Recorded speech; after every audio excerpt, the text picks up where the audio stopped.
My name is Tim Postma, and I am the treasurer of the Michigan Humanists, and I'd like to introduce the event tonight. First, I want to tell you a little bit about Michigan Humanists. Our mission is to advance the secular community and promote humanist values. Central to the mission is providing opportunities for atheists, agnostics, humanists, skeptics, and other free thinkers to share interesting and positive experiences, offer mutual support, engage in community service, and work to end the stigma attached to being a non-believer.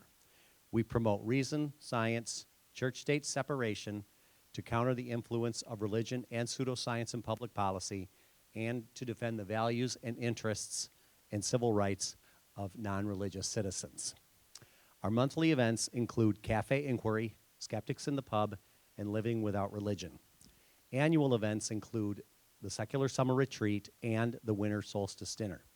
This year's Solstice Dinner is coming up in about a month. It's on Thursday, December 14 at Creston Brewing. You can find a link to purchase tickets on both Meetup and Facebook, or you can go to the Michigan Humanist website. And tickets will only be on sale until November 30.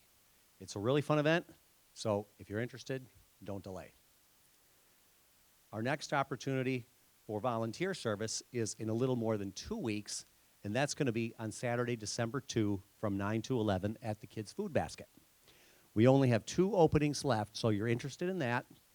Please sign up on our website, or you can go to the welcome table that's right outside the doors here and let somebody know. And lastly, if you're interested in making a donation to the Michigan Humanists, you can also do that on our website. Okay, now on to tonight's event. We would like to thank Dr. Kate Christian and the GRCC Psychology Department for co-sponsoring tonight's lecture. After the lecture, there will be a Q&A time. And if you'd like to listen to it again or know somebody that would, there's also going to be a video of the lecture posted online. After the lecture, if you would like to continue the conversation, some people are going to be going to Graydon's Crossing out on Plainfield. And now for our speaker. Tonight we have the pleasure of listening to Dr. Paul Murphy. Professor Murphy teaches courses in U.S. history at Grand Valley State University with an emphasis in American intellectual, cultural, and political history. Among his extensive list of published works are 2 books. The first is entitled The New Era, American Thought and Culture in the 1920s, and the second is entitled The Rebuke of History, The Southern Agrarians and American Conservative Thought. 2 of his current projects include The Dividing of the American Mind, The Search for a New Humanism, and the Debate over the Role of Intellect in the United States, 1900 to 1950, as well as The Sower and the Seer, Perspectives on the Intellectual History of the Midwest. Professor Murphy is also a founding member and past president of the Society for U.S. Intellectual History. Dr. Murphy's lecture tonight is entitled Humanist Movements of the Early 20th Century. Please join me in welcoming Dr. Paul Murphy.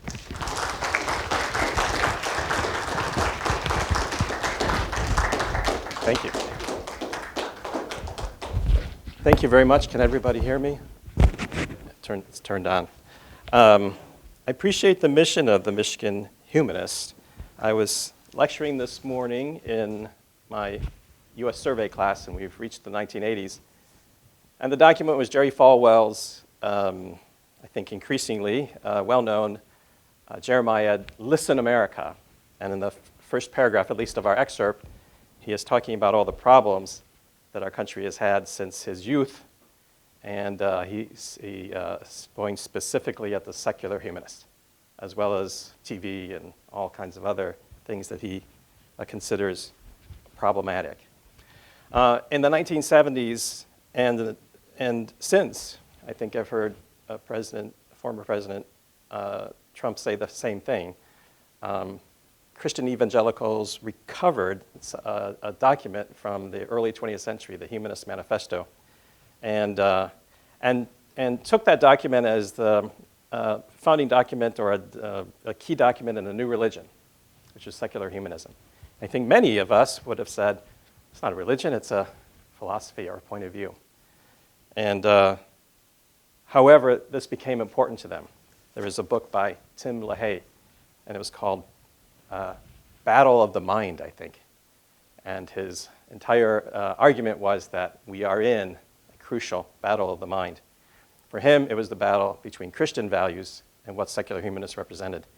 But interestingly for me, he saw it not as a religious war, although it maybe was in some way, but as a battle over ideas. And so that's what I'd like to begin today. And I'll start with the Humanist Manifesto. So I'll try and break from the text occasionally, and I hope this isn't too academic-y, but I'll try and read, and I'll also keep track of time, and if it comes to be a little bit nearer the hour, 45 minutes or so, I'll try and wrap things up. But let me start with this and then give you a sense of what my research and my larger project is about, and then maybe some ideas we can share today. So the Humanist Manifesto of 1933 is a religious document.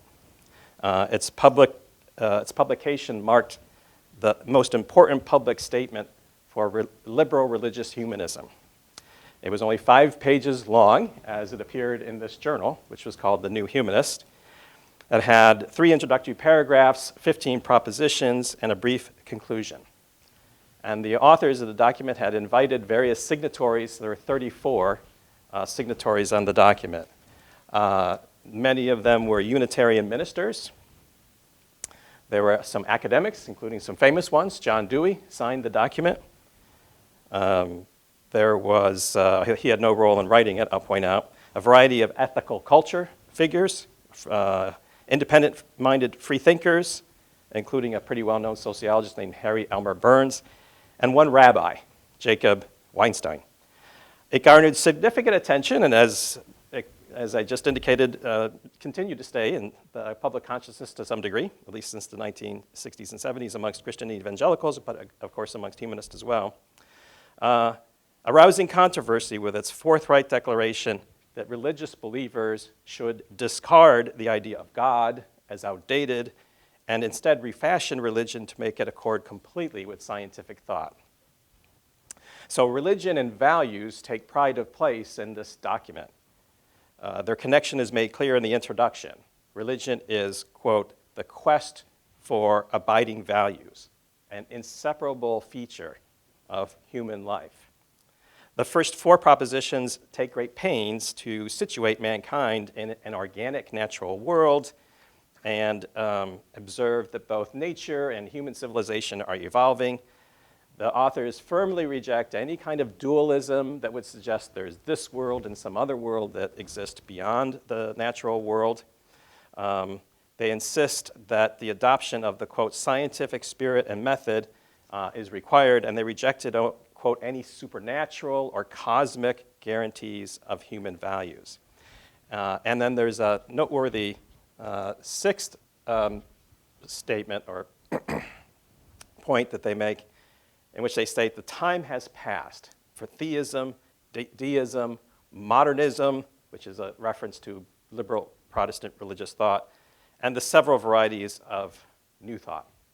They leave the door open to, quote, realities as yet undiscovered, but judging the existence and value of any such realities must be done with intelligent inquiry, they say, and, quote, the assessment of the relation to human needs. While the manifesto looked to the replacement of revelation with science and identified clearly with the kind of left liberal trends of the 1930s, for example, there's one point that calls for a socialized and cooperative economic order. It was first and foremost premised on the idea that modern values must be understood in religious terms. So I start there with this document to emphasize, I think, that humanism can be many things in the early 20th century, including a religious outlook. Oh, I'm sorry. I'm behind in my PowerPoint a little bit. How this humanist outlook, and particularly this religious outlook, emerged in the 20th century is the subject of the talk I'd like to give tonight. And this is drawn from a larger project that I've been working on for many years and hopefully nearing completion about humanist thought in the early 20th century. So I'm particularly interested in the efforts of intellectuals at this time, in the 1900 to, say, 1940, to exert their authority in American society. intellectuals were a relatively new class. The term intellectuals was brought to America by William James as a distinct group of people. And I'm interested in their belief in themselves and in their particular mission in American society. The belief that they would and should and needed to promulgate what everybody is going to need, which is a new point of view that will have to replace religion. Because for many of these intellectuals, religion was no longer viable as it was traditionally conceived in American society. And you would need a source of authority, a source of values, and a source of cultural unity at a time when religious belief was becoming attenuated for many people. So that's my larger project, to look at intellectuals at this particular moment in the early 20th century, and for many of them, concluding that there needed to be some new basis for unifying society around a certain set of values. This became a preoccupation for many of them. I think that for many, humanism came to be a term to identify what this new system would be. For many intellectuals, humanism became a term, the best term, the most apt term for identifying a secular point of view, one that's necessary in modern life. And I think labels are important in modern life, tags, and maybe we could discuss that at one point. The way in which a word can come to evoke many things. And I think humanism was an attractive word. And yet, it was also a baggy and vague and somewhat open-ended word. I give this quote from John Dewey. Humanism is a portmanteau word. It's a valise in which you can pack many, he says, incongruous meanings. And in my larger study, I point out that there are many different claimants to the terms. For example, these two fellows, Irving Babbitt and Paul Elmer More. Irving Babbitt was a scholar of Romance languages at Harvard. Paul Elmer More was his lifelong friend and one-time editor of The Nation magazine, and a scholar himself of Sanskrit and Eastern religions and of the classics and of literature. They advocated humanism as, in some ways, a return to classical education, but also as a new discipline for modern people. And they really meant by that a kind of return to a word that would evoke Victorian notions of self-discipline and self-control in a period where they felt these values were no longer of particular valence in American society. But I should point out that George Sarton, who was a Belgian chemist who emigrated to the United States, he's the founder in many ways of the academic study of the history of science. He talked about the new humanism, just as the conservative Babbitt and Moore did. The philosopher Horace Kallen, who taught at University of Wisconsin for a while and then ended up teaching at the New School in New York City for many years. If you look at his pioneering analyses of cultural pluralism, he talked about that too in terms of the word humanism. Just another example is the German novelist Thomas Mann, who in the 1930s, fleeing Nazism, came to the United States, and I think he had different appointments. He was at Princeton for a while, and he's out in California. And he also talked about a new humanism in the 1930s. All of them have very different meanings for this term. And I'll end with Robert Maynard Hutchins and Mortimer Adler. Hutchins was the Wunderkind president of University of Chicago in the 1930s. Adler was a philosopher. They also came to be associated in some ways with this movement to return America to some sort of different set of values. They were very excited by great books, pedagogy, but also by the theology of Jacques Maritain, an émigré French theologian in the 1930s who talked about integral humanism. Now, these are very different ideas, which is the point. that's a term that's, if you want to use the academic phrase, contested at this period and can mean many different things to different individuals. Now, I wanted to also, since I know you might be interested, point out that I think there's a little burst of interest in humanism in different ways, particularly the history of humanism. So here are some recent works that have appeared. It's a very monumental Oxford Handbook of Humanism. There's a somewhat scholarly study of the humanist movement in Britain, which is very different from what I'll be talking about today. This, I think, has, I just spoke with someone who read it, thought it was a delightful book, Humanly Possible by Sarah Bakewell, who specializes in making philosophical ideas approachable to many folks. I picked this up as well. I'm very interested. He's a very distinguished scholar of religion, Lee Eric Schmidt, The Church of St. Thomas Paine, his analysis of that phenomenon. You might be familiar. I think Susan Jacoby might have been here at the auspices of your own group several years ago. And she's been writing about free thinking. There's a couple of books that have come out relatively recently, within at least 10, 15 years, about African-American humanist thinkers. This is a very interesting and comprehensive book, Christopher Grasso's History of Skepticism in American Faith. But what I'm talking about today, if you're really interested in it, this is the person to read. The Scientific Spirit of American Humanism came out recently. It's by Stephen Weldon. It's a very nice book that covers humanism as a movement from its origins with these Unitarian thinkers until relatively recently, 1960s, 1970s, and the 1980s. It's almost an institutional history of the American Humanist Association. I know Stephen and many of the people and ideas and, well, I should say many of the people and events I describe are covered in that book.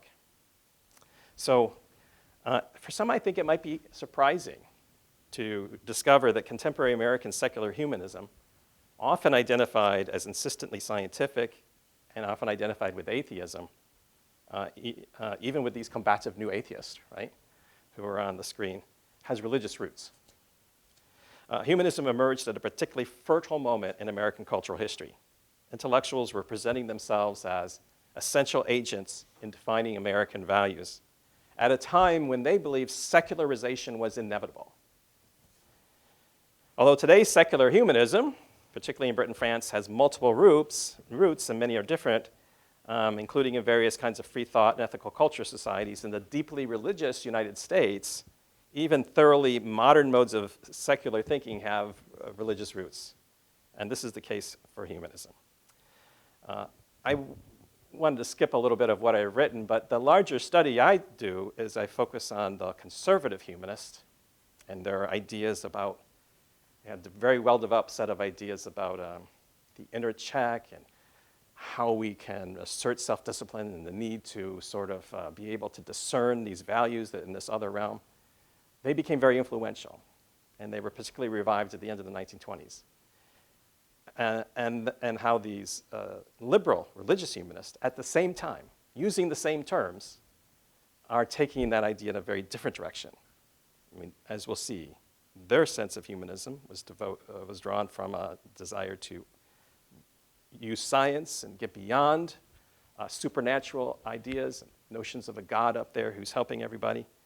So for me, part of what I think I see is the roots of our modern polarization and our modern division, the way in which, and sometimes, we Americans can live in different worlds based on our basic assumptions about values and cosmology or larger questions about the universe. That's the larger story that I'm been interested to get at. As part of this, I wanted to emphasize that in the 19th century, Protestant theologians had absorbed a lot of the scientific thought of the 19th century, including the theoretical outlook of modern science, the higher criticism of the Bible advanced by scholars in languages and theology, the discovery of the Earth's age by archaeologists, the nature of the cosmos from physicists, the understanding of evolution from thinkers in the tradition of Charles Darwin and Alfred Russel Wallace. Liberal theologians were having their heyday, liberal Protestant theologians in the early 20th century, reinterpreting the nature of biblical revelation and of God. And that's an important backdrop to the people that I discuss. There was an intense battle, you might be aware of, between traditional-minded Orthodox Christians who rebranded themselves as fundamentalists in the 19 teens and these liberal Protestants. The peak of that battle was in the 1920s, and it took place over education and the teaching of evolution in schools, for many people, culminating in the Scopes trial in Tennessee. But I want to emphasize that some observers would talk of the 1920s as a new Reformation, that what liberal Protestantism was attempting to do, which was to accommodate Christian belief with science and make it an intellectually credible belief, amounted to a transformation in religious belief as significant as the revelation of the 16th century, Reformation, of the 16th century. And I think that's important to know. And I put up the University of Chicago because University of Chicago was almost the key institution for liberal Protestant theologians at this time. The other people I'm going to mention are Unitarians, a tradition that goes back into the 18th century. A couple things I'll say about the Unitarians is that they had struggles over the autonomy of the believer. They rejected the notion that you had to subscribe to a creed, in particular, to be a Unitarian. And these struggles had led to a real conviction in freedom of the pew. That is what the phrase was, that the believers, Unitarians, should have the complete right and autonomy to believe what they will about God and these other questions. As I'll describe in a bit, what was happening in the 19 teens and 1920s was a struggle within Unitarianism over the freedom of the minister to believe whatever it would have been he wanted to believe, and including some Unitarian ministers who had thought that at this point the notion of a God that exists beyond human awareness in some way, this sort of your friend behind, is no longer tenable. And so there was a struggle over freedom of the pulpit. Does the minister have a right in a Unitarian assembly or a Unitarian congregation or a Unitarian association to believe what they will?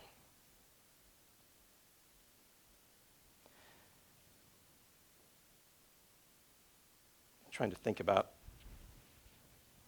how much detail to get into, and I think I'll skip that. The Humanist Manifesto of 1933, a religious document, for me marks the high water mark of this religious humanist movement. I know you might say, well, there's plenty of us out there still practicing religious humanism. But I mean by that, the high mark of the idea amongst a group of people that religious humanism, a non-theistic religion in complete accord with science and everything science suggests, should and will be the dominant religion of modern American life. I think that was an aspiration. I think it was held by this sort of robust little movement, often rooted in Unitarian churches, until about 1940. And then I think that started to fade away, and that there were many humanist thinkers who increasingly called themselves just simply scientific humanists. And there were debates in the American Humanist Association journal, The Humanist, about whether it was a religion or whether it was just a philosophy. And I think more and more, many humanists thought of themselves as simply secular thinkers and no longer having any idea that they were going to be a religion. So I want to talk about three thinkers today and one organization. And the first thinker I'll mention is Curtis Reese. Curtis Reese became an influential Unitarian figure. He was almost like a leading statesman of the Unitarian Church eventually.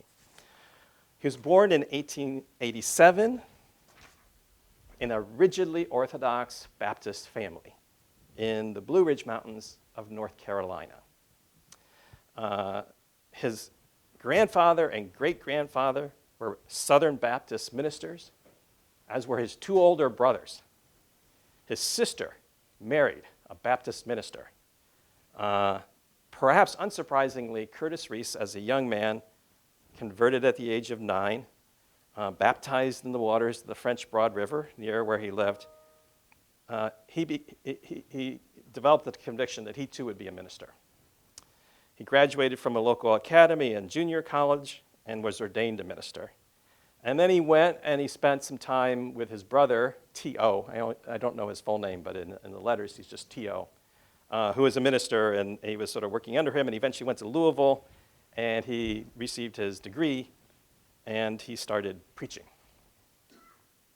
Now, he had been exposed to the higher criticism at the seminary in Louisville, and he began to question religiously orthodox beliefs and became increasingly uncomfortable with Baptist doctrine. In fact, he sought out and acquired a kind of relatively liberal pastorate in Tiffin, Ohio, which is in northwestern Ohio, affiliated with the Northern Baptist Convention, not the Southern Baptist. When he was at the seminary, Reese had gone to a Unitarian church to put in the, I guess, pews or maybe on a desk, Baptist tracts. Sort of spread the word, right? Planting copies of this tract he had written on salvation, only to pick up a Unitarian pamphlet and become somewhat intrigued by what he read. As he struggled with his faith, he considered leaving the Baptist church and joining, he thought, either the Unitarian church, the Universalist church, or the Christian Connection church, which I'm not too familiar with, and he chose the Unitarians. He had come to reject the idea that the Bible was God's infallible word. He rejected the idea of the virgin birth, that Christ atoned for the sins of humanity with his death. He called that doctrine repulsive to me. The eternal damnation of the unsaved. None of this accorded with his notion of what a good and just God would be. And he reformulated a personal creed, and you can read it there. Universal Father is God. Universal brotherhood, mankind. Universal right is freedom. Universal motive is love. Universal aim, progress. Now, what's interesting is, for me, just in the human element of this, that his family was not happy with this. And there are letters that have been saved, and you can find them in the archives. And I think they're really striking because he talks about he's an unpublished autobiography too, the agony of this point in his life. He could not continue as a Baptist preacher. Quote, I was tired of the restrictions of orthodoxy. I wanted the liberty of a free faith, and I was determined to find it if it existed. His family was shocked because they had seen him, his sister wrote, as the star of the family, this sort of brilliant young man. But also, they thought he was setting himself up for eternal damnation. And so there's this record in the summer of 1913, I'll give you a flavor of it, where there's this extraordinary epistolary exchange between he and his father and some of his siblings. His father wrote that he was, quote, surprised, astonished, and troubled over the matter beyond expression. He felt very guilty about what he had been doing. He wrote that his hopes for Curtis as a preacher, his father wrote, are now blasted. His mentor and his brother, T.O., wrote that this is going to shorten the lives of his parents, what he's doing, going over to the Unitarian Church. Quote, your mama burned the card of the Unitarian Church you sent. His sister had named her second son, Curtis, after him, and she now renamed the son Brunner Truitt, after, I guess, two renowned Southern Baptist preachers. And this was a particularly painful act of disavowal. I should point out that evidently, she later came back and she even started attending some Unitarian. So things change. Now, they were particularly scornful of Unitarians. There is no hope for Unitarians, wrote his brother, Avey, also a minister. A Unitarian minister is bound for hell. Becoming a Unitarian was worse than joining the Campbellites, the Catholics, or the Universalist, his brother T.A. wrote. Unitarian doctrine was more dangerous than that of the Roman Catholics, his father observed. And it's interesting, the brothers and his father, they would affirm their love for him. T.O. would say, I love you. So would his brother A.V. I only have their initials. And it was this love that compelled them to wish that Curtis might die rather than become a Unitarian. And this is what they told him. His death as a Christian would secure his eternal reward. but his death as a heretic would lead only to damnation. I want to say that as much as I love you, T.O. wrote, I would rather see you cold in the embrace of death than to believe and preach the Unitarian doctrine. And what was worse is that he would be condemned to hell, but then he would be leading others to hell too. Like the worst thing, right? Life is uncertain. I fear you may die before you repent. I wanted to say that his father has this point where he tells him, like, what do you know? You're young. You can't know all this stuff, right? That's his father. And T.O. says, you don't understand. There's things that are true. 2 + 2 = 4. 32 degrees Fahrenheit is where water freezes. And error is, he says, broad and liberal. All truth is narrow.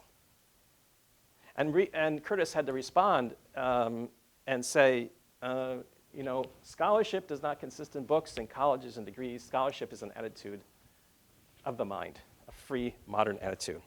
It took, I think, a lot of courage to do this. And a lot of these folks, actually, I don't want to get to him quite yet, so I'll go back to Curtis there.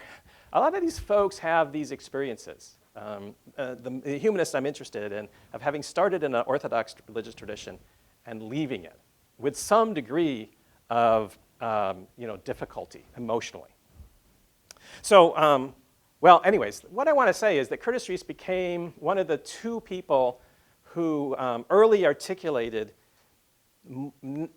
a kind of further development. As a Unitarian, he also came to believe that the traditional idea of God was no longer useful. And he particularly thought it was undemocratic. That's the way he came at it, that the idea that there is this sort of hierarchical system with this potentate on top who required your complete obedience to his divine will, and he has this lesser hierarchy of autocrats beneath him, right, these angels and whatnot. This is all really bad in his view and undemocratic. And he felt most Unitarians would probably agree with him. And he claims to have preached the first systematically humanist sermon from any pulpit in 1917. He, I should point out, went on to become a distinguished figure in the Unitarian Church. And there was a controversy in 1920 and 21. In part, one of the things he did was he went to a Harvard summer school session in 1920, I think it was. And he didn't think he was saying anything controversial. He was talking about all the new ways you should engage in social service and all the things we now think of in terms of being a minister. And he kind of ended with this note that, we should be undogmatic in regard to God. Nothing was sacrosanct, not even the theology of Augustine, not even the theology of Channing, what is it, William Elliot Channing? He was like the key to Unitarian from the early 19th century, right? Liberalism, he said to these students, is building a religion that would not be shaken even if the very thought of God were outgrown. Well, he didn't think he was saying much of any significance, but boy, were they shocked. And like Emerson, right, in his divinity school address, this caused a lot of trouble. And there was this little kerfuffle within the Unitarian Association in 1920-21. They had this very extensive debate about whether you had to believe in God to be a Unitarian minister. It culminated in a meeting in Detroit, actually, in 1921. And what the people who were loyal to Rees's point of view asserted was this is freedom of thought. And this is what Unitarians are all about. And they won the day. But Unitarian humanists were a little bit, it was still a kind of raw issue throughout, I believe, the 1920s and 1930s. Well, let me show you someone else here. Here's Albert Eustace Hayden. And I wish I could find a photo of him as a young man. He was Canadian, and he was an athlete. So I put these 2 images up here, but they in no way represent Hayden himself.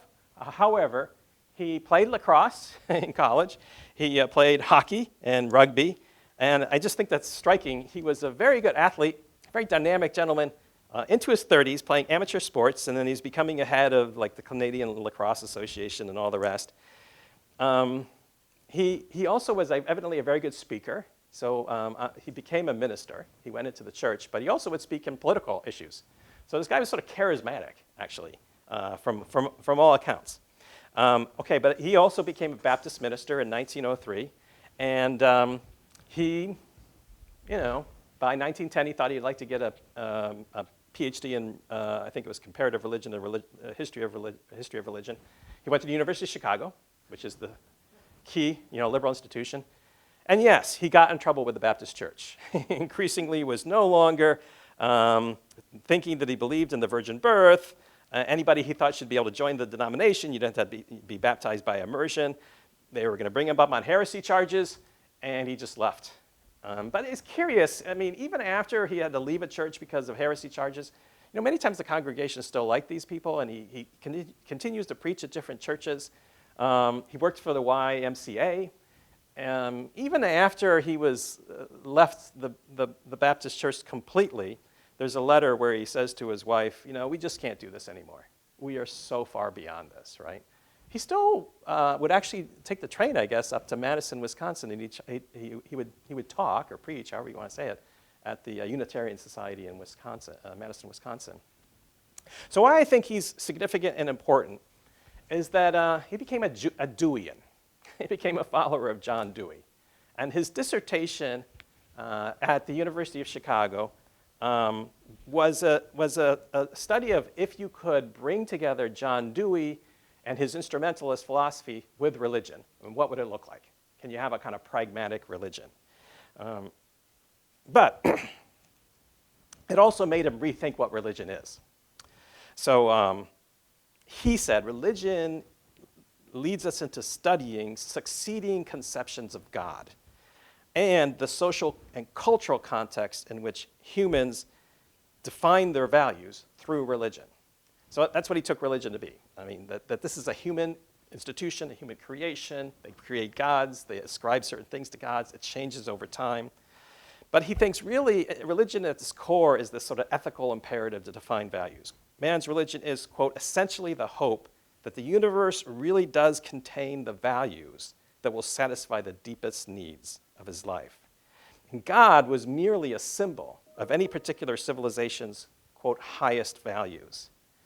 Religion was the enthusiasm for social ideals. And this is, I think, the central point that Hayden makes over and over again, which is that he thinks of religion primarily as simply this, our collective search for values, and the values that should guide our society, our definition of values. He said, over time, humans grow out of their need for God. Quote, religion remains, the gods disappear. And that's just historical development. The God of, quote, eternal decrees, of loving protection and overruling will, the parent God, guardian of and giver of immortality, is simply obsolete, no longer needed. So we should maybe be able to apply John Dewey's philosophy of instrumentalism, seeing ideas as just ways by which organisms work out their way in the world, and what is true is what works for us. In some way, that's kind of crude. Religion can now be, quote, a practical loyalty to human ideals and values. I will say, and that's maybe enough to say about Hayden, but I will give you his worked out definition, and I'm not a religious scholar of history of religion or comparative religion, but I'm impressed by his publications in the early 1920s, in which he's conversant with the literature of his field that's published in many different countries in different languages. He's going through a lot of it, and he's sort of writing articles that are explaining all the existing literature, and at the same time he's trying to sort of refine his definition of religion. And I think this is the one that ultimately he comes to.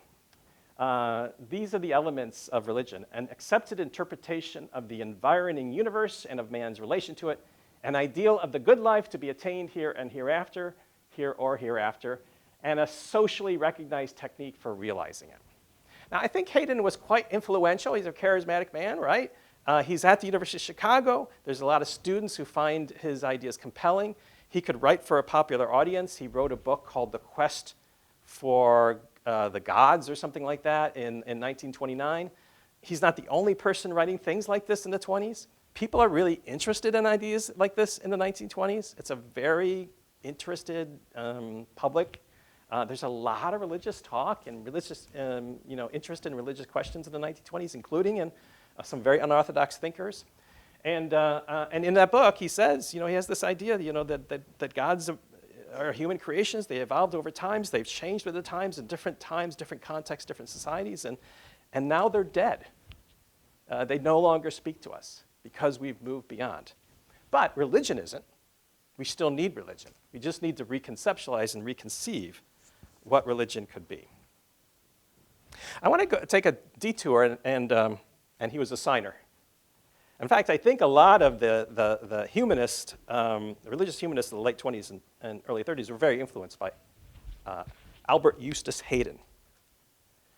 So I want to say something about my third individual, in part because there's a local connection. John Herman Randall Jr. was born in Grand Rapids, Michigan. And his father was a Baptist minister. And he was the minister at Fountain Street Baptist Church, John Herman Randall Sr. It was a liberal Baptist congregation at that time. He occupied the pulpit. I'm not quite sure for how long, but I don't think it was too long.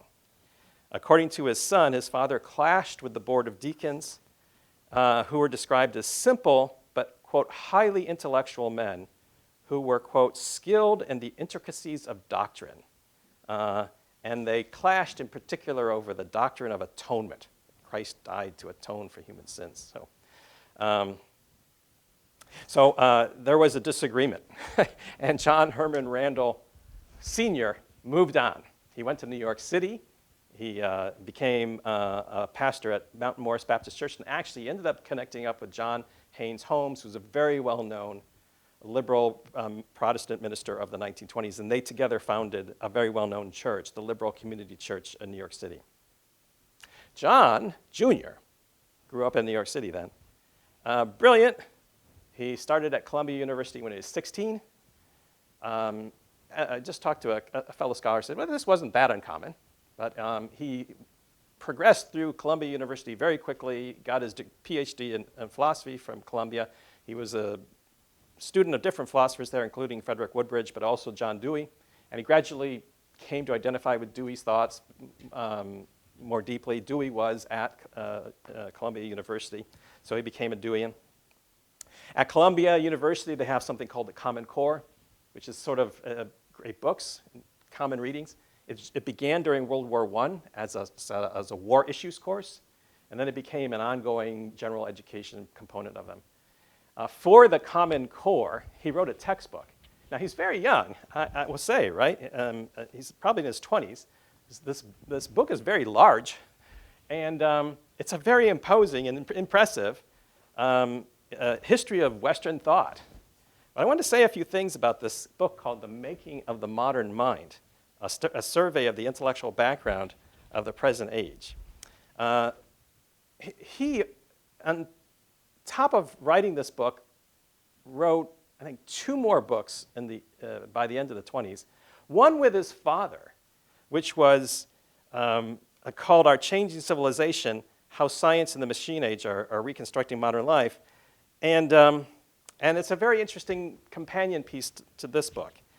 Now, the point I wanted to make about what he writes in this book is that I kind of actually skipped through a lot of it, but he talks about how the medieval synthesis, so I mean, the whole picture is that the history of the modern mind culminates in science, right? So it's all leading up to and through the Enlightenment and other kinds of changes, it's like, now we're scientific people. And that's all good, right? But he has a certain admiration for medieval thought, the pre-scientific, what he calls the medieval synthesis of Hebrew righteousness, the love of the Gospels, Greek faith in the mind, and Hellenistic asceticism.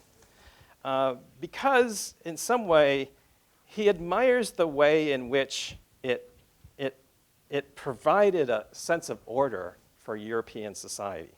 Very impressive. Now, he didn't think it was all that great. It repressed free thought and other kinds of things.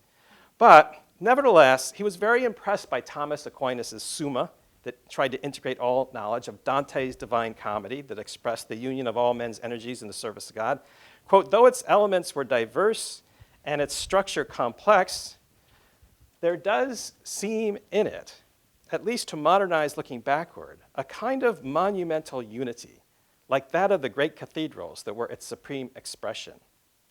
The fundamental note of the era was the complete harmony between the individual and the soul. I think there's many American intellectuals who have this odd habit of understanding civilization in terms of ideas completely, and of looking back to certain times as somehow something we should recapture.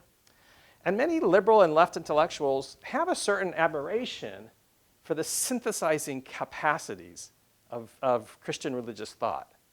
And when they would like to see something replace that. The other point I'll make real quickly, because I'm running close on time here, and I'll get to the last group I want to look at, is that he and his father, they really work through this issue of religion. And I think in a way, they're interested in unbundling religion, taking the different parts of it, like cult and theology and cosmology and ethical ideas and belief, and seeing what they could retain and what is needed. And in a way I haven't quite worked out yet, I think there was a way in which they thought, ideas alone are not going to do it. You can't, that's going to be insufficient. And this is a kind of idea that keeps going through these humanist circles in the late 1920s, 1930s. Some will come in and say, this religion you're talking about, there's no God, and it's all based on science, and there's no supernaturalism. Who wants that? And especially liberal theologians would really, especially as they felt their influence waning, they became more and more critical of these humanists. And say, this is an intellectual's faith. It doesn't grab people. Why would people see that as a religion? That doesn't answer what people need. And I think even Randall and his father, they realized the ideas alone are not what people give their allegiance to. That's not the source of allegiance. There's something else going on there. And yet, they never quite explain what it is that they can be. Maybe some of it is captured in this. They almost say you have to religion is about abandoning thought. It is of little import what men think, so long as they practice their religion. And for them, religion is a kind of way of acting. It has nothing to do with truth. It is neither revelation nor demonstration. The important thing is not what religion says, but what it is and does. It's a way of life. So you see, something's going on there, right? And they're trying to figure out what exactly religion and how it works. Okay, the final bit. So moving on to the conclusion, right? How do we get to the Humanist Manifesto? So there were some students at the University of Chicago, but also at Meadville School of Theology, and that's a Unitarian institution that trains young ministers for the Unitarian Church, and they had moved to Chicago and they were adjacent. So there's a group of these kind of religious-minded young people, and they form an association, a humanist fellowship. And they think what they want to do is advance this idea of a non-theistic religion. And everybody who's interested in doing it should join it. And they started publishing the Humanist, the New Humanist. It began as a sort of mimeographed bulletin. This is the kind of way they talk. We want to create a society in which every human being shall have the greatest possibility for the best possible life. Some interesting things about it is that they have a column called the Humanist Pulpit. So they're really trying to work out like the rituals, readings, what a humanist service would look like, hymns. So you get this fellow Arthur Wakeford Slayton's hymn, and it's to a certain tune, maybe Truro or some to traditional tunes, but he says, growing discontentment, din of revolution, the ending of the past dark sway, tokens of freedom, tokens of justice, the dawning of the people's day. Or Gordon Kent, who I think was based in Rockford, Illinois, humanity's black night has gone, earth's lowering sky begins to break, come now the brushstrokes of the dawn, a glory of man's fear to make. And it's interesting to read.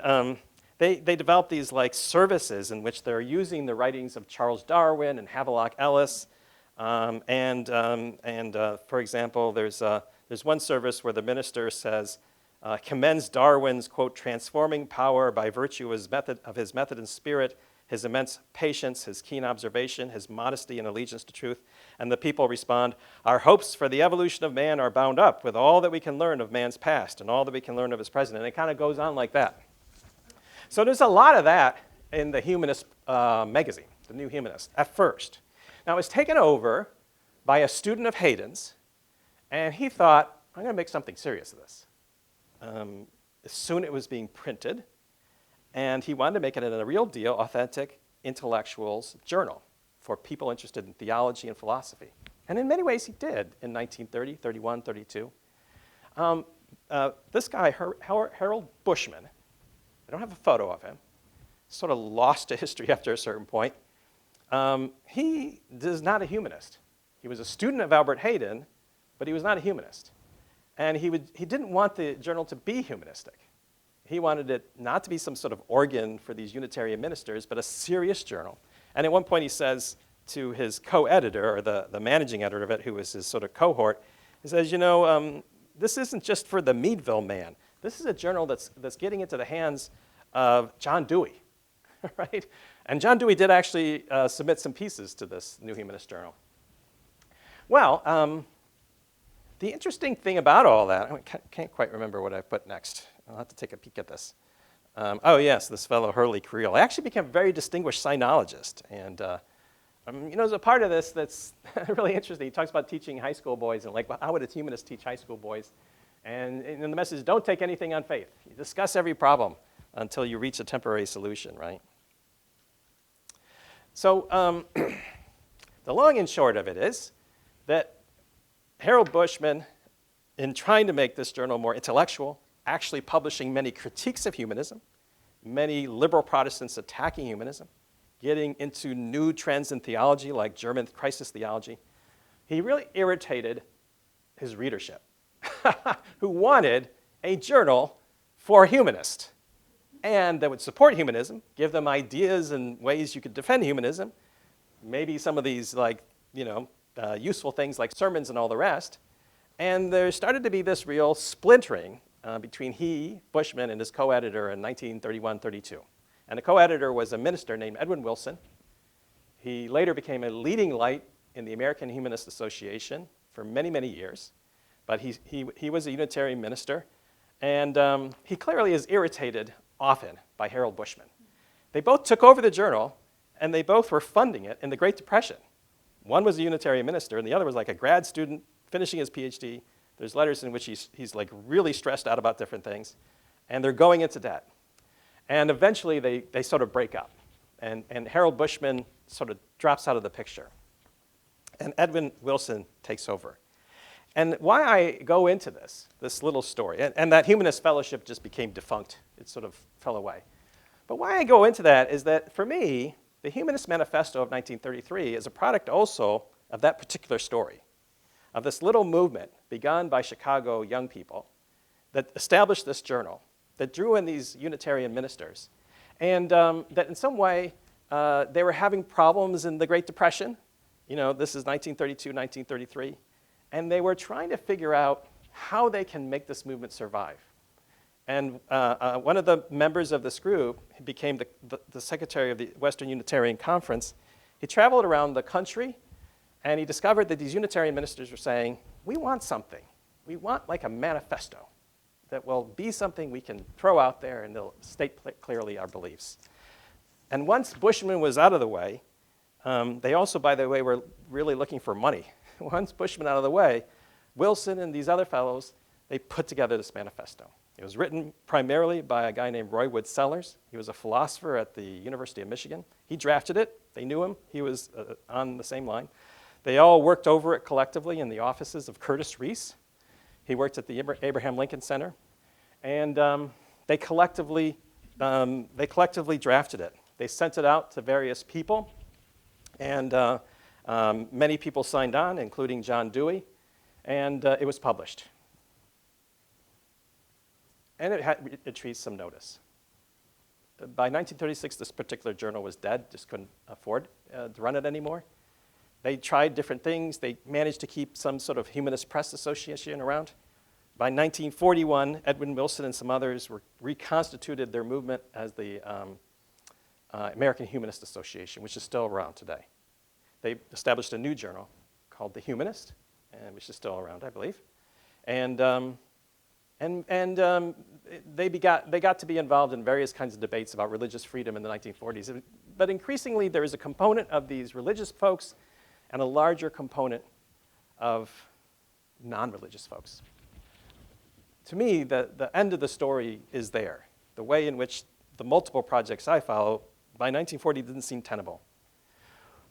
Why? Well, liberal Protestantism was declining, lost its grip on American culture. In fact, the remarkable thing I think many liberals thought in the 1930s is that we're going backward, that we're going back to religious belief. I can't believe it, right? As many of these people thought. There was Reinhold Niebuhr and neo-Orthodox theologians. There were the crisis theologians like Karl Barth from Germany. They didn't know about the fundamentalists, but they knew about the Catholics. They knew that there was this really increased attention to Catholic philosophy in the person of Maritain and others. So by the 1940s, there was this sense that the progress they had assumed was taking place wasn't going to happen. I think one of the last humanist documents was a 1934 book by John Dewey. And this is the one way he was pulled into this project. He wrote a book called A Common Faith. And it was a little bit controversial amongst Deweyites because he played with the idea even of using the term God. But you can read it. What he wanted to distinguish was religion from the religious. So he's like, we don't need a religion maybe, but we need the religious. The qualities of experience that had to do with moral values and decision-making, a type of experience, not an institution or body of doctrine. The experiences that assist the individual in reorienting and better adjusting the self to the world, and thereby achieving greater personal harmony, as well as those that entail the cooperative pursuit of truth or the cooperative realization of some ideal. Well, that's my partial paraphrase. He's not the most eloquent writer, and maybe that's the most eloquent writing. But I mean, it represents that moment where intellectuals, especially some of these liberal intellectuals in the Deweyan tradition, some of these religious humanist types, we're still trying to see in religion potentially some kind of secular religion, some kind of non-theistic, non-supernaturalistic religion, something that could achieve maybe what that medieval synthesis had done, something that could provide a sense of values that would bind together the nation.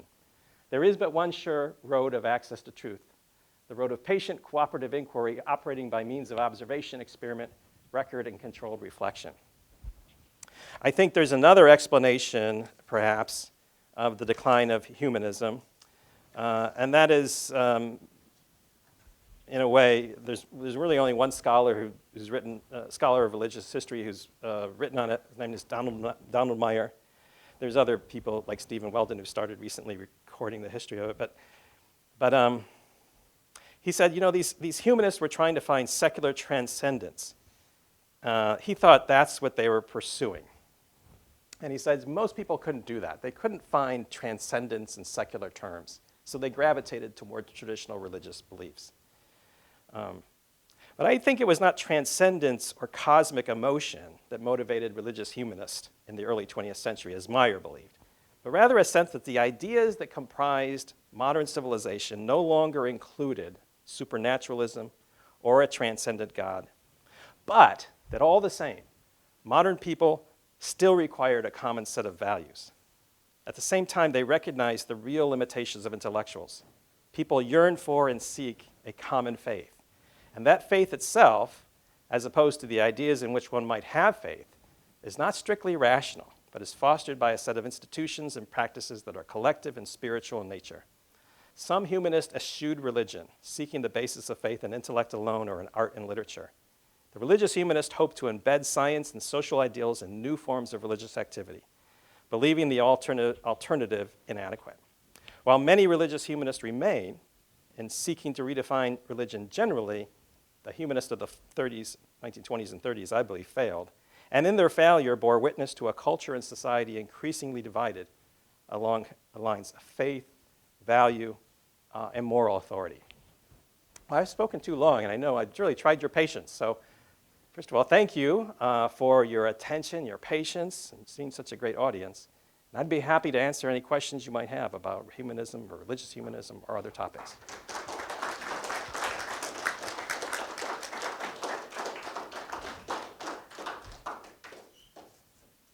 Thanks, Dr. Murphy, for your interesting presentation. I'm going to walk around with a microphone so we can get questions recorded. So flag me down if you have one, and I will walk over to you. Thank you, Professor Murphy, for that very interesting talk. Really enjoyed it. I have a question sort of about the kind of larger history of humanism, and I just want to reach back to kind of the emergence of humanism in the 16th century and so forth, with this emergence in which humanism became civic humanism, Christian humanism, and like Northern humanism, and so it was ubiquitous around Europe. Papal humanists, popes were humanists, right? And it seems to me that one of the things that is really a great tie among them is this quest for the Greek understanding of arete, a kind of moral excellence exemplified in the Western classics and the Western tradition. Is this what the humanists are, again, in a way, trying to do? A recapturing of an arete that may not be so kind of like a Greek or even Roman Ciceronian civil ideal, but rather a way in which you would substitute religion for then being the highest purpose or guide for humanity. So substituting, Christianity in some form or religion in some form for arete. Yeah, I appreciate that comment, and it augments my understanding of humanism. So what I've gleaned from, I would say these 20th century humanists are aware of that tradition. Some of them are well versed in it, but they're not deeply deeply aware of it, right? And there might be some affinities between the way they're thinking and what you're describing as this arete. But my understanding of humanism as a term in Western languages is the humanist teachers, right? The Humanisti in Italian and other uses of that form. But that humanism as a term to describe something different is a late 18th century, 19th century term. And that, in some sense it is associated with Unitarianism and free thinking. But there's also a kind of sense of it as a pedagogical program, especially in Germany. Like there is a new humanism in 19th century Germany, and it maybe is associated with the classics. Maybe it's that idea of Bildung, or development of character. And those are the extant meanings of it into the 19th century and 20th century. So someone like John Herman Randall would have been very conversant to some degree. He's a brilliant guy with all these things you're describing. And I think the appeal of humanism for some was, yes, it is this thing, right? This thing at the origin point of modern Western intellect. Maybe that is what you're talking about, and that can be Christian, and that's what we're going for, and maybe that's what a conservative humanist would say. And others would say, well, what those humanists did was they detached Western thought from Slavish loyalty to religion, and from them came science and then Enlightenment, and that's where we are, right? So I think that tradition you're talking about, that association of, that choice to go back to an early modern root of humanism, actually feeds different agendas. There might be some affinities in the real historical sense of what humanists were seeking at that time, but for the most part, I think it functions as a sort of part of what makes the term so appealing. I mean, it has these resonances that many people identify with and feel an affinity for. I don't know if that's a very good answer to your term. I mean, I think what you're suggesting might be very viable, but.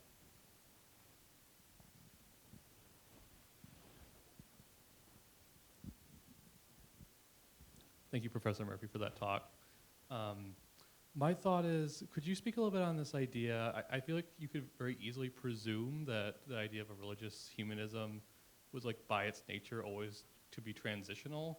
I feel like as you're kind of moving in that direction, some could argue it's like a natural movement. Or once you're at religious humanism, like there's a very small step to then go fully secular.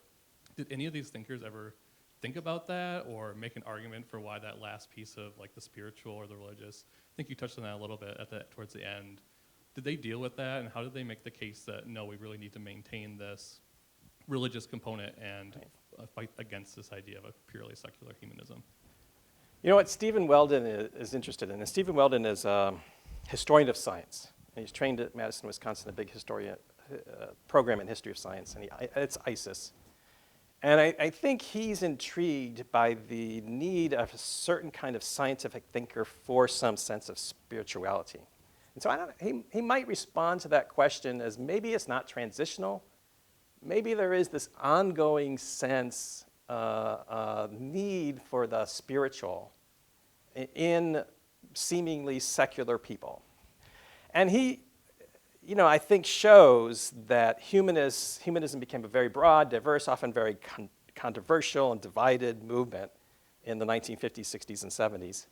He also interestingly shows that in the 60s, when people were trying to get out of the draft, there was litigation that went up to court to suggest that conscientious objectors could claim conscientious objector status as humanist people, right, as secular humanists, that it constituted a set of beliefs that were equivalent to a religious tradition. So the other thing that happened in the 1940s was that, I think the Unitarian types continued to see humanism as a religion. And when I spoke just this past weekend, a scholar came up and said, hey, by the way, Union Theological Seminary is still full of humanists. Right? They're still out there. They're very much alive. They still are operating in a tradition that's fundamentally religious in some way. But I don't think they ever felt the need to say it's transitional. But I think they understood, too, that this humanist movement was becoming much bigger than them. And I think there were sort of serial internal battles for resources and things like that.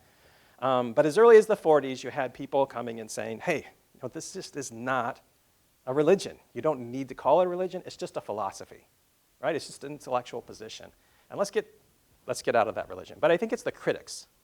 And I don't know that the religious Unitarian types really ever adopted the view that what they were doing was transitional. I think they just saw themselves as increasingly a minority in an organization that had some purely secular-minded thinkers. I don't know if that shed some light on that question, but that's a great question.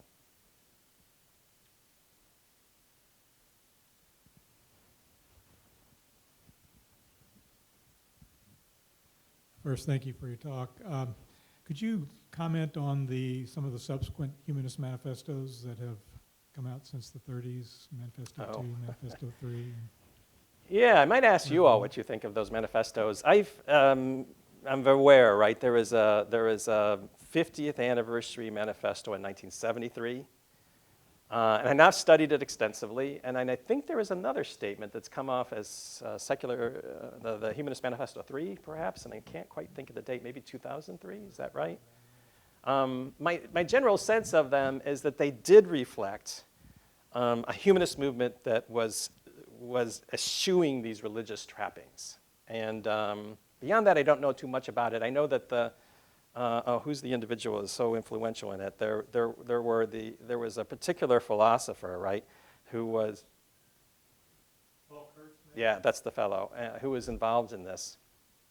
And I think, I also understand that part of what was going on was that there was now these sort of intramural battles in American culture between humanist-minded people and religious, particularly deeply religious evangelical Christian people, and that part of what's going on there is a sort of need to assert and update and reassert what humanists stand for. But I would be interested more. I mean, I probably could not speak to that very much because I haven't really studied those extensively, and my study ends in the 1940s. But I mean, I'm aware that there is this, there are these moments and these new versions to update the ideas and thinking. And I think they're much more expansive too. They're much longer and more worked out documents than the original manifesto.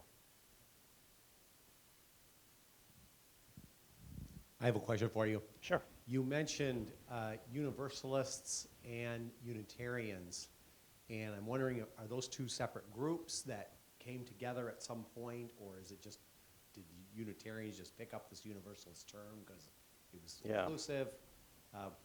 What are your thoughts on that? They were two distinct religious traditions. The Universalists emerged in the late 18th century. I think the Universalists were committed to an ethic that everybody can join, right? It's universal, universal church. They didn't want to make those distinctions between denominations, those divisive aspects of American religious life.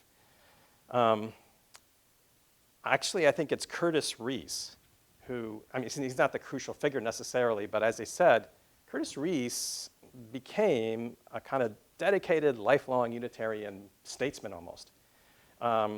He never could quite get the top job of president of the Unitarian Association because of his humanism. It just sort of tarred him. But for a long time, he worked at this Abraham Lincoln Center, which is really quite interesting. It's a settlement house in Chicago, and I think now it would be predominantly African-American neighborhood. And it's just a center of liberal, social, and intellectual thought in Chicago for decades. And he held major positions in the Unitarian Association. He helped merge Meadville Theological School with Lombard Seminary, right? And he was instrumental in bringing together the union of those two churches. So, I mean, I think what happened, and I couldn't quite give you the date, mid-20th century, is that both of these religious groups felt that there was affinity between them, and that though they were separate traditions, they came together and united. I don't know, maybe Lombard was Universalist, I can't quite remember. But I think that's the story there, and it's since become, you know, an ongoing and thriving denomination, right? The Unitarian Universalists, and I think there are many people who are going to these associations, and it, you know, it's something that they go potentially to weekly, and you know, one of the fellows I didn't mention, one of these leading early Unitarians was John Dietrich. He, once again, joined a denomination, didn't like it, tried for heresy, out, found a welcome home in the Unitarians, went out to Washington, and eventually ended up in St. Paul, Minnesota. There's a really interesting story with Dietrich, which is that he was a very popular Unitarian preacher in Minnesota. He always had a big congregation, and he was really focused on his lecture. So every week he would write out this really, I guess, extensive lecture. And that was it. That was and in fact, there's like letters to say, you know, I'm not going to do all this church stuff. I'm really just here to give you my lecture every week. And that was the service. And it was very popular. It was a big auditorium and all this. But he was, I think, in downtown Minneapolis. But there's another person, William Bell Riley. And I don't know if you know anything about William Bell Riley, but he was a Baptist, and his church was very close to Dietrich's. Unitarian fellowship. And then there's William Bell Riley is an all-important figure in the establishment of fundamentalism. He, in the 19-teens and 20s, was this very dynamic, active proponent of creating like the world's fundamentals association.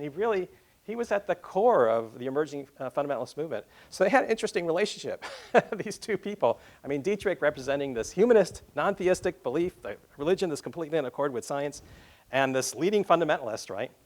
I'm interested in Riley because he's an alumni of my own alma mater. Who would have thought? And he became a raving anti-Semite. I mean, he just became this like completely anti-Semitic sort of marginal case by the like 1930s and 1940s. But it's an interesting conjunction. But you know, it's still ongoing, that conception of thinking of a community that's in some way religious and spiritual, but shaped around a shared set of values that are secular in nature, and in which ideas and intellect and an integration of scientific thought in all these ways are the central part of their service in some sense. All right, well, thank you very much. Thank you very much. Thank you. And if you have any other questions, I'd be happy to address them. And just a quick reminder, too, if you want to continue having a conversation, Graydon's Crossing is a place to go right after this. And December 2, Kids Food Basket, if you're interested in volunteering. And the Winter Solstice Dinner, December 14. That's going to be at Creston Brewing, too. So sign up for those if you're interested. Thank you very much for coming.